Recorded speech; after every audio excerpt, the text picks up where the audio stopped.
Angedacht zwischen Rhein und Reben. Impulse aus dem Kirchenbezirk Germersheim. Wir haben uns geschoben durch alle Zeiten, haben uns verzettelt, uns verzweifelt geliebt. Wir haben die Wahrheit, so gut es ging, verlogen.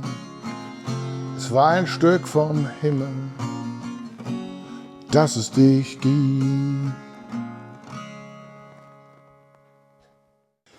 In seinem Song Der Weg beschreibt Herbert Grönemeyer nicht nur einen gemeinsamen Weg, sondern auch die bleibende Nähe zu einem Menschen, den er verloren hat.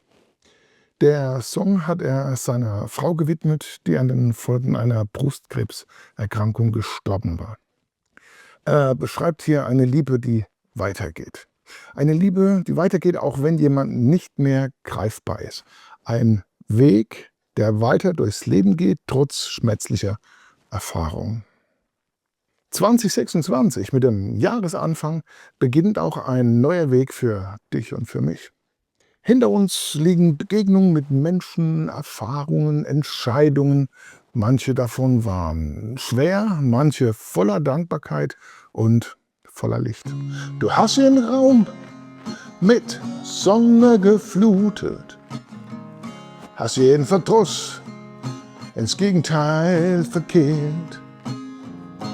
Nordisch nobel, deine sanftmütige Güte, ein unbändiger Stolz, das Leben ist nicht fern. Vielleicht ist der Jahresbeginn ja ein guter Moment, um nochmal zurückzublicken auf Wege, die wir bereits gegangen sind, die wir mit anderen gegangen sind, aber auch eine gute Gelegenheit, um nach vorne zu schauen. Ich gehe nicht weg, hab meine Frist verlängert. Neue Zeitreise, offene Welt. Hab dich sicher in meine Seele. Ich trag dich bei mir, bis der Vorhang fällt. Also auf zu einer neuen Zeitreise in eine offene Welt.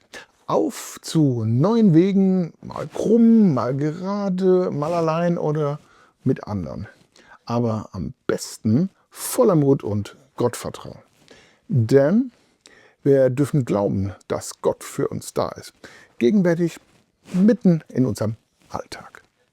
Möge die Straße dir entgegeneilen und der Wind in deinem Rücken sein. Hab, wenn es kühl wird, warme Gedanken und den vollen Mond in dunkler Nacht. Und bis wir uns wiedersehen, halte Gott dich fest in seiner Hand. Dir und euch noch einen guten Start ins neue Jahr. Angedacht zwischen Rhein und Reben. Impulse aus dem Kirchenbezirk Germersheim.